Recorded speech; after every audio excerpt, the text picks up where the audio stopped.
Welcome to our channel AJ pharmacy. आज हम लोग पढ़ेंगे फार्मास्यूटिक्स जो कि बी फार्मा फर्स्ट सेमेस्टर में पढ़ाया जाता है। ये एक ऐसा सब्जेक्ट है जिसमें हम लोग ये जानते हैं कि किस तरीके से अलग अलग तरह के डोजेज फॉर्म्स आर मार्केट में, जितने भी फॉर्म्स अवेलेबल जैसे कि टैबलेट, कैप्सूल्स, सिरप, आखिर इनका फॉर्मुलेशंस कैसे हुए, ये कैसे बने, इसके बारे में आज हम लोग इस सब्जेक्ट में पढ़ते हैं। फार्मास्यूटिक्स हमारी फार्मेसी के लिए उतना ही इम्पोर्टेंस है जितना कि पहले लेक्चर्स में हम लोगों ने देखा फार्मास्यूटिकल एनालिसिस, फिर हम लोगों ने देखा कुछ ह्यूमन एनाटॉमी एंड फिजियोलॉजी के, उसी तरीके के इनके भी काफ़ी सारे इम्पोर्टेंस है। इम्पोर्टेंस इन द सेंस कि अगर हम बात करें फार्मेसी में, अगर डोजेज फॉर्म्स को ना बनाया जाए तो शायद मार्केट में ड्रग अवेलेबल ही ना हो। इनकी ऐसी इंपॉर्टेंस है फार्मेसी में। आइए हम लोग एक एक स्टेप करके समझते हैं कि पहले फार्मास्यूटिक्स के किस तरीके से हम लोग डिफाइन कर सकते हैं। फार्मास्यूटिक्स एक ऐसी फार्मेसी की ब्रांच है जिसमें कि हम लोग अलग अलग केमिकल्स का यूज करके, कुछ पुराने ड्रग्स का भी यूज करके नए नए तरह के डोजेज फॉर्म्स को प्रिपेयर करते हैं, इनकी फॉर्मुलेशन करते हैं, कैसे इनमें हम लोग कुछ चेंजेस करके एक नया तरह का एक्टिविटी जो कि पेशेंट्स के अलग अलग होने वाली डिजीजेस को सही कर सके, इसी चीज के बारे में हम लोग फार्मास्यूटिक्स में पढ़ते हैं। यही चीज मैंने यहाँ पे भी लिखा है कि pharmaceutics is a discipline of pharmacy that deals with the process of turning a new chemical entity or old drugs into a medication that to be used safely and effectively by patients। इसमें हम लोग बनाते तो हैं सारे drugs को, but ये हमारा ऑब्जेक्टिव रहता है कि हम कैसे इजिली अवेलेबल कर सकें पेशेंट्स को, ताकि उस ड्रग को पेशेंट आराम से लेके अपनी डिजीज को सही कर सकता है। क्या हुआ अल्टीमेटली, फार्मास्यूटिक्स हमारी फार्मेसी की वो ब्रांच हुई जिसमें कि हम लोग एक तो केमिकल्स के बारे में पता करते हैं और उस केमिकल्स का किस तरीके से मॉडिफाई करके एक ड्रग को बना सके। मेन ऑब्जेक्टिव हमारा फॉर्मुलेशंस का होता है फार्मास्यूटिक्स में। तो उसके बारे में हम लोग जानते हैं। तो अल्टीमेटली क्या हुआ, ये एक तरह का साइंस हुआ, यानी कि एक एक तरह की नॉलेज हुई कि किस तरीके से हम अलग अलग डोजेज फॉर्म्स को डिजाइन कर सके। इसलिए मैंने यहाँ पे लिखा since it is also called the science of dosage forms design. अब हम लोग ये देखते हैं कि आखिर इनकी इम्पोर्टेंस है। जैसा मैंने कहा कि इनकी इम्पोर्टेंस फॉर्मुलेशन पे है, टेक्नोलॉजी में है, तो आखिर इनके अलावा और क्या इम्पोर्टेंस है जो कि फार्मेसी ब्रांच में फार्मास्यूटिक्स को काफी ज्यादा रोल मॉडल देखा जाता है। तो यही स्टेटमेंट मैंने यहाँ पे लिखा कि pharmaceutics have many importance like pharmaceutical formulations में, फार्मास्यूटिकल मैन्युफैक्चरिंग में। अब देखिए, जैसा मैंने कहा कि ये डोजेज फॉर्म्स को बनाना, उसके साथ साथ इजिली अवेलेबल करना, उसे हम लोग डिस्पेंसिंग फार्मेसी में देखते हैं।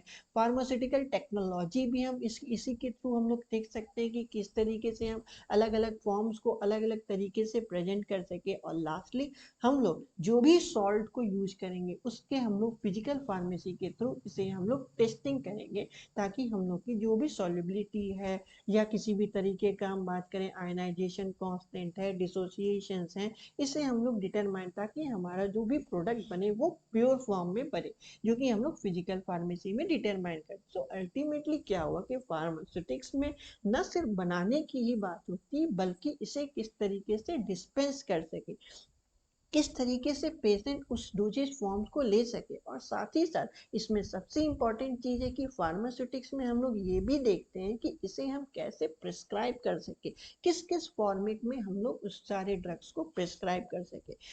अल्टीमेटली अब ये बात होती है कि ठीक है, इतनी सारी इंपॉर्टेंस फार्मास्यूटिक्स की है, तो पहले से अगर हम लोग इसे लिंक करें तो अल्टीमेटली हमें यही पता चलेगा कि पहले की बात क्या थी कि हम लोग प्लांट बेस्ड रेमेडीज का काफ़ी यूज करते थे, क्योंकि उस समय इतना इवोल्यूशन नहीं हुआ था कि हम कोई केमिकल को सिंथेसाइज कर सके अपने लैब में जाकर, उसे हम मॉडिफाई कर सके। तो अल्टीमेटली पहले क्या हुआ करता था, प्लांट बेस्ड रेमेडीज हुए, फिर धीरे धीरे इन्हांसमेंट हुआ तो एनिमल सिस्टम में इवोल्यूशन हुआ, फिर अल्टीमेटली क्या आज हम लोग के डिगेट्स में क्या चल रहा है कि किस तरीके से हम सिंथेसाइज कर सके।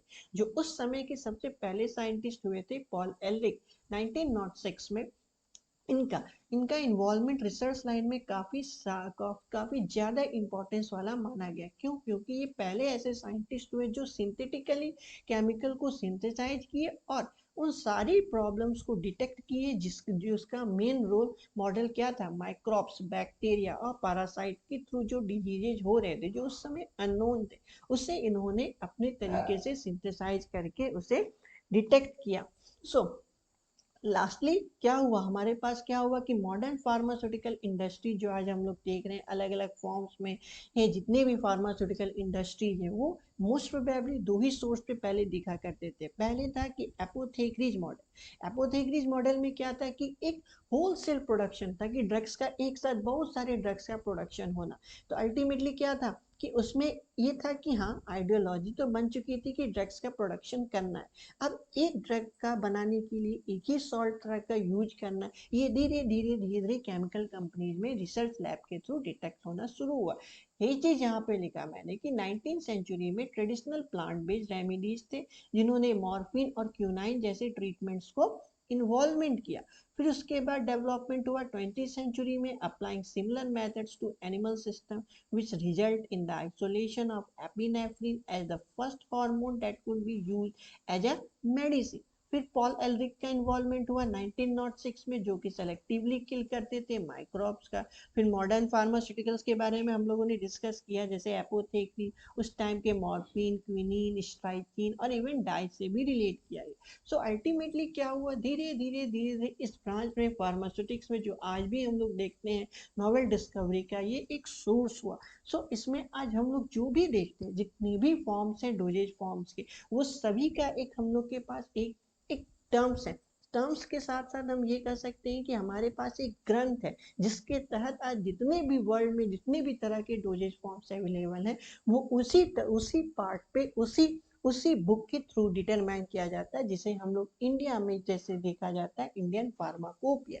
इसके बहुत से एडिशन हैं, जैसे फर्स्ट एडिशन हुआ था इनका 1955 में, सेकंड एडिशन इनके आए थे 1966 में, थर्ड एडिशन जो आए थे 1985 में, फोर्थ एडिशन जो आए थे 1996 में, फिफ्थ एडिशन जो आए थे 2007 में, सिक्स्थ एडिशन इसके बाद हुआ था 2010 में, सेवेंथ एडिशन हुआ था 2014 में, एट एडिशन हुआ था 2018 में। तो ये अभी लेटेस्ट एडिशन है जिसके तहत इन सभी में धीरे धीरे कुछ कुछ चेंजेस हैं जो कि अलग अलग एडिशंस के फॉर्म में आज अवेलेबल, और यही एक सोर्स है जिसके थ्रू आज वर्ल्ड में जितने भी डोजेज फॉर्म्स है वो इसी बुक के थ्रू हमें पता चलता है कि कितनी अमाउंट में कौन से ड्रग को बनाना है और कितना अमाउंट यूज होना चाहिए, कितना सॉल्ट यूज होनी चाहिए, कितनी अमाउंट में इम्प्योरिटीज होनी चाहिए और क्या क्या चेकिंग होनी चाहिए उस डोजेज फॉर्म्स को बनाने से पहले। सो इसी चीज को हम लोग देखते हैं, इसी चीज को हम लोग देखते हैं इंडियन फार्माकोपिया के बुक में।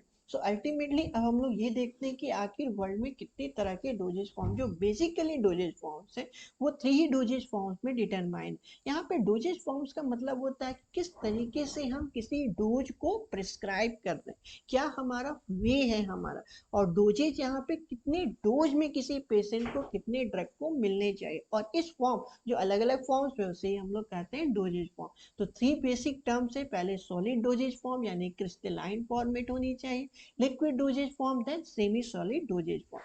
अब सॉलिड डोजेज फॉर्म्स के भी टाइप्स हैं, जैसे unit dosage form, bulk dosage form, यानी यूनिट डोजेज फॉर्म यानी वन टाइप और बल्क मीन्स बहुत सारे टाइप्स के।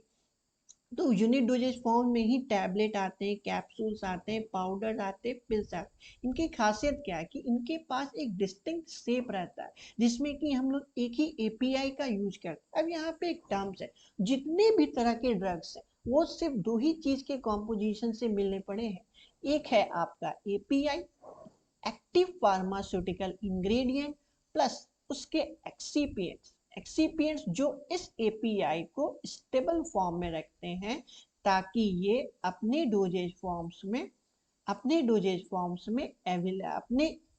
अपने ही थेराप्यूटिक एक्टिविटी को वो शो कर सके कितनी कुछ अपने टाइम पीरियड तक। तो इस जितने भी तरह के डोजेज फॉर्म से उसमें दो चीज देखी जाती है, एक होती है सेल्फ लाइफ।